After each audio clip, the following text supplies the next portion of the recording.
Hello, collectors, and welcome back to Packing the Gathering. I hope you're having a great weekend. I sure am.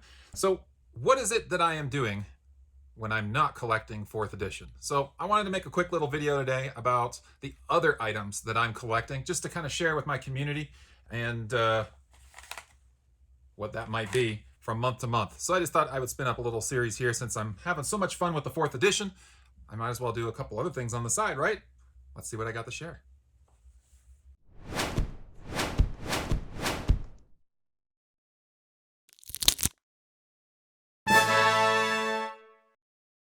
So when I started this channel, I was really only thinking about the 4th edition set and how fun it would be to recapture my youth by opening up a bunch of sealed product and completing out a completely cherry set. Or I was originally taking my set and then actually I was going to swap out cards as we went, but I thought that that would be just too much work and no one would want to see that stuff. So I went with the whole open it up, track it.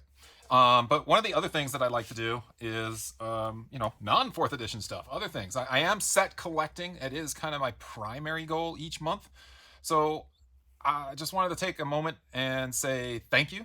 The channel has, my little micro YouTube hobby channel has grown greater than what I thought it would be. So we're at about 170 subscribers right now, and I'm really hoping to push over that 200 mark. So if you're liking what you're seeing and you want to support, it's nothing to just click subscribe, and then you'll get notification when I got new stuff coming out. But what am I doing today? So I give myself a little bit of a budget every month, right?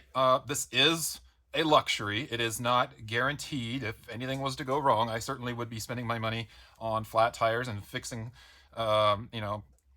dental appointments and doctor's appointments, anything else that came up, right? Emergencies and whatnot. But since it is my hobby, I do budget and allocate actually dollars to an entire hobby, and it's just a portion of that. So I generally spend about 150 bucks a month, and that's about it. Not too much. Sometimes I'll flex a little bit more, and sometimes let's have a visitor. The dog's barking.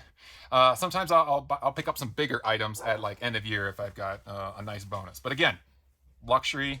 If I got debts and things, it goes to the side and pays off that stuff, and I forego Magic that year or whatever. So what I'm doing here, what I got is Card Kingdom. Card Kingdom was a trade-in, and we'll show that last. I have a TCG order that I bought, and I have all the cards that came in through CardSphere over the course of last month. So my intention is to do this each month, open it up, showcase what is it that I'm collecting. So I want to hear from you. What is it that you're collecting? Are you just watching it, trying to catch that nostalgia from the 90s?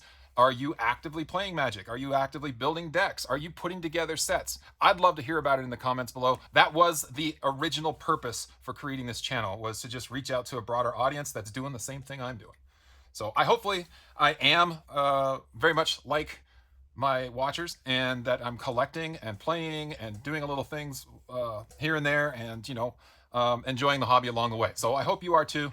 Let's see what we get. So let's start with Card Sphere in all the trades. So typically what I do is I will buy a set, I will part it up into pieces, I will sell off those things, much just like the local game stores do, right? But just on a super, super smaller scale.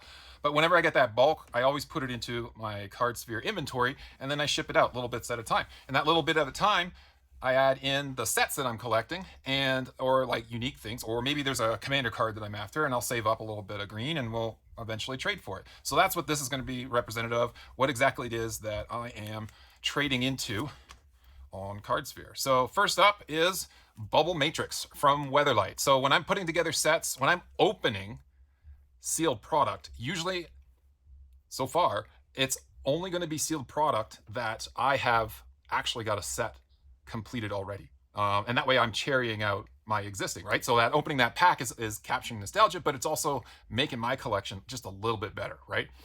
So this is one of the smaller uncommons, I believe, from Weatherlight. I've completed Visions and I've completed Mirage already, so that's the block right there. Mirage, Visions, Weatherlight is next on my list. So Bubble Matrix, 4 casting cost artifact, all damage dealt to creatures is reduced to 0. A little bit of wear on the top there, but again, like CardSphere, I don't expect to get immaculate stuff. And when I'm putting together that first set, I'm not hunting down the most cherry cards, because I do have that in the back of my mind as something that I will do to rip open the sealed product and get a cherry version of it later on. But anyway, so that is one of the first things that I'm collecting. I'll actually put that back in the sleeve to keep it in a decent condition. Next, we've got, again, card sphere. 2 cards in this order. They are a revised Jaimai Tome. Okay, so I actually have 2 completed revised sets, and I'm working on 2 more. They are not my main focus, so I put things up on Cardsphere, and I just, wait for those to kind of roll in. I believe I am 100% complete on both the lands and commons, and I think I'm real close on the uncommons in both. The rares take a little bit more, obviously, with dual lands being the big cost that you have to actively put a lot of that budget towards. And I'm also collecting these guys. So this is a Kamigawa, the Neon Dynasty. The full art lands in that set, I'm collecting all of them in foil because I just think the art is pretty damn cool. So I don't know how the foil is going to show up there, but I'm almost complete on this. And when I complete the office, one of the things I'm going to do is I think I'm going to pick out my favorite lands, five lands from a single cycle or whatever, and I'm going to frame them, and I'm going to have those as one of the things, a backdrop on the wall in the office, just for me to stare at, because these aren't extremely expensive, right? They're $2, $3, at most $4 if they hit some serious amount of popularity, but they are super sweet, and I'd love to have one of each. So this is the last order. It's not coming out of there. There we go. And this is, there we go, another 2 cards. Again, that's an unset mountain full art. Not doing the foil treatment there. I think I just wanted that because I had all the others and I needed to complete it out. But this is one of the swamps. I believe there are 2 art variants from this set, or its brothers. I can't remember. So there you go. This one's really dark to see, so hopefully that shows up decent on the camera. But there we go. So far, Weatherlight, Revised, and Kamigawa there. Just some random oddities that I'm after. Other things that you might see in here are cards that I'm after for commander decks and whatnot. I'll just put all that out there so you can see it. Okay, so then, like I said, I've got a budget, and I try to put about $150, sometimes a little over, sometimes a little under, just depending on what I'm after. And then, so this is the TCG order that I made, and all the cards that came in from each store. So let's see, this one's actually got, let's see the cover on it.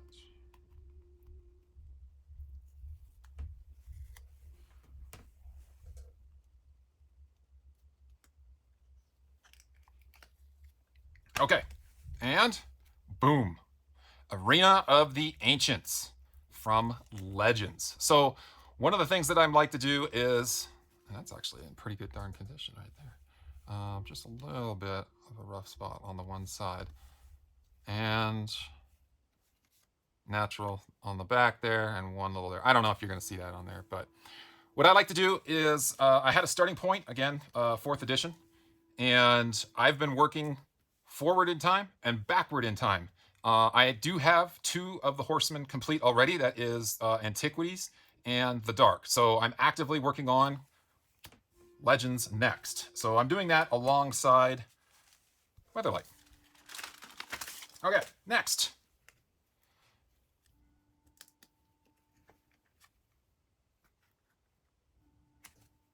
That one's sealed in there. Oh, very nice. Thank you, whoever did that. I hope tape doesn't get on the card. Okay, and this is, there you go, Serenity. Enchantment, 1 white, 1 colorless, from Weatherlight. During your upkeep, bury all artifacts and enchantments. So more towards forward in time. I'll put that back in the sleeve.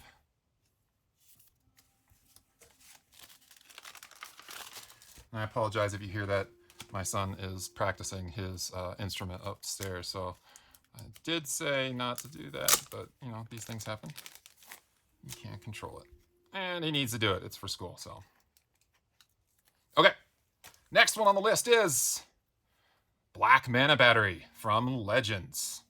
Now, this one is not the greatest of art. It is pretty freaking cool. And let's take a look at that condition. A little bit of scuffs on the top, one or two on the sides. So, you know, not exactly near mint like I would consider near mint. But again, it's just a black mana battery. I do like the green mana battery, and I believe the blue. I think those arts are pretty awesome. But there you go. OG, original black mana battery out of Legends. And moving on. Is that sealed in? Nope. Looks like that one's pretty good. It is tight, though.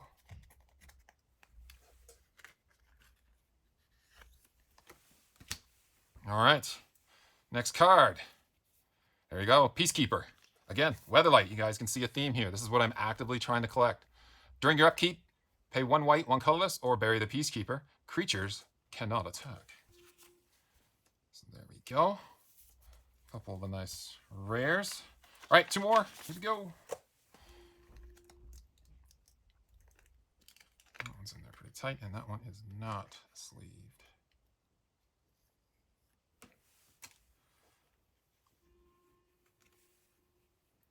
Another Legends card. Yeah, and again, a little bit of scuff on the top, but again, I'm working for the whole set just to get it complete.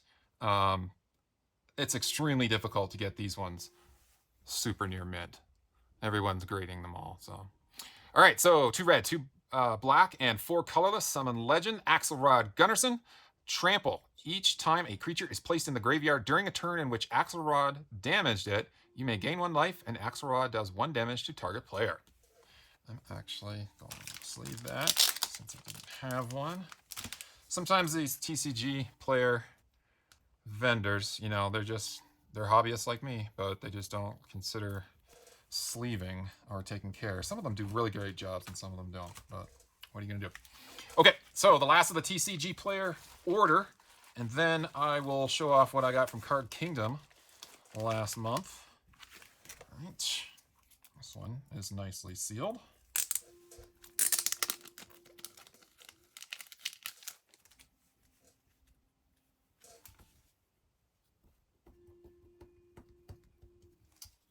We got painter's tape, a lot better than Scotch tape. And here we go. All right, last of the card this month, and this will be the bulk of my purchase. Let's see, so that was right there. Card Sphere. This has been, actually I think that was Card Sphere as well. That was Card Sphere as well, because I didn't buy any of those. And this has been the order, and it is the Null Rod. So this is the most expensive card in Weatherlight. And I do love the flavor text on this guy. Players cannot play, 2 casting cost, artifact. Players cannot play any artifact abilities requiring an activation cost. Gerard. But it doesn't do anything. Hannah, no, it does nothing. I used to love that.